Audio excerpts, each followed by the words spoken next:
What's going on, Bears fans? Welcome back to another Bears video. Today we're going to be doing a game preview for the upcoming game this Sunday, so let's get into it. This game certainly has a lot riding on it for either's team because one of these teams is going to be leaving this game with a record of 1-3 on the season, and both teams desperately need to avoid that record. Bears are coming into this game off a great win versus Dallas at home, where the offense was able to look really good. Caleb Williams threw for 4 touchdowns.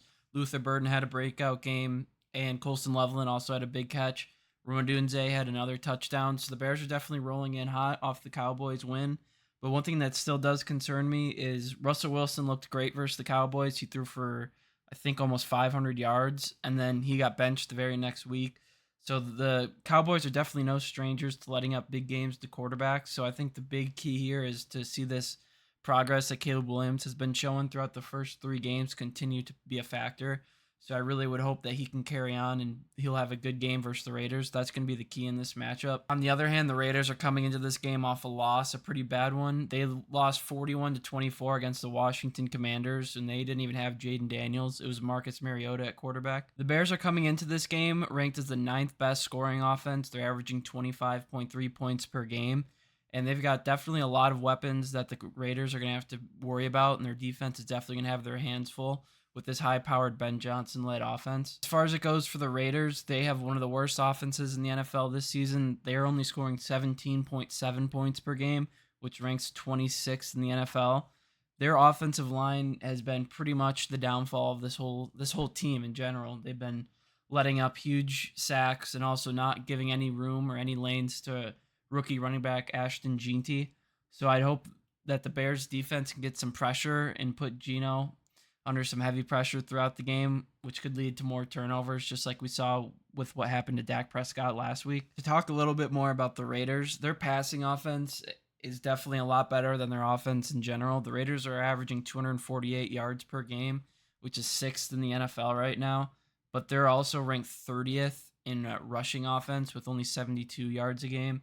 So if the Bears can stop the run and put a damper in the pass game, I think that they should have a pretty easy avenue to get a win this week. I think a major storyline that's not being talked enough throughout the week is how big of a game Brock Bowers might be on pace for.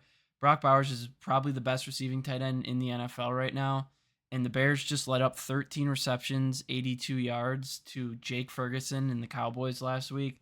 The Bears linebackers aren't the greatest at pass coverage, especially with Noah Sewell on the field.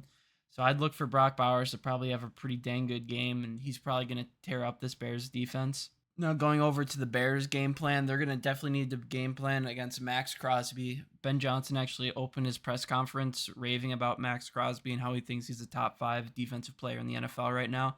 So the Bears are definitely going to need to figure out a way to keep him out of the backfield and keep Caleb Williams upright if this offense wants to have any chance at being productive on Sunday. As far as injuries are looking for the Chicago Bears this week, so far as of Thursday, the 25th, TJ Edwards did not practice, Kyler Gordon did not practice, Grady Jarrett did not practice, Colston Loveland and Darnell Wright also did not practice. As far as who was limited, Jalen Jones was limited, as long as DeAndre Swift, and back at practice was Cole Kmet. So the Bears definitely have a lengthy amount of players who did not participate. I wouldn't expect to see Kyler Gordon or TJ Edwards out on the field this Sunday, which is definitely upsetting. We definitely need them to be the defense we're capable of being. But I would hope Darnell Wright and at least Grady Jarrett will be able to play. I think Grady Jarrett has a knee problem that he's managing, so I think that's something it sounds like he's going to be dealing with the whole year. So I would expect him to be able to go. And it's also good that we get Cole Kmet back.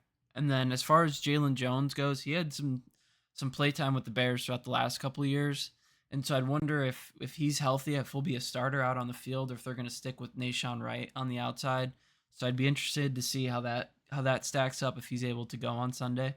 I think the Bears' path to success this Sunday is quite clear. If they want to come away with the win, they're going to need to stop Brock Bowers, and they're also going to need Caleb Williams to get the ball out to his talented receivers just like he did last week. And I think that could lead to a Bears win. So I've got the Bears winning this game 30-17. I think Caleb Williams is going to have another good day. I think Luther Burden's going to have another good day. He's coming off a 100-yard performance. I would expect for him to hopefully get at least 50 yards this week. I'd expect him to get even a little more involved. And also, I'd love to see Kyle Monungai get a couple more carries. I thought he looked real good last week. defenders just constantly bounce off of him, and I think he's got a little bit of explosion to his game. So I'm definitely excited for this game. This game's at 325 in Vegas. So with that being said, thank you guys for watching. Go Bears. And if you haven't already, please like and subscribe, as long as leave a comment down below, as it helps the videos tremendously. And thanks, guys. I'll see you in the next one.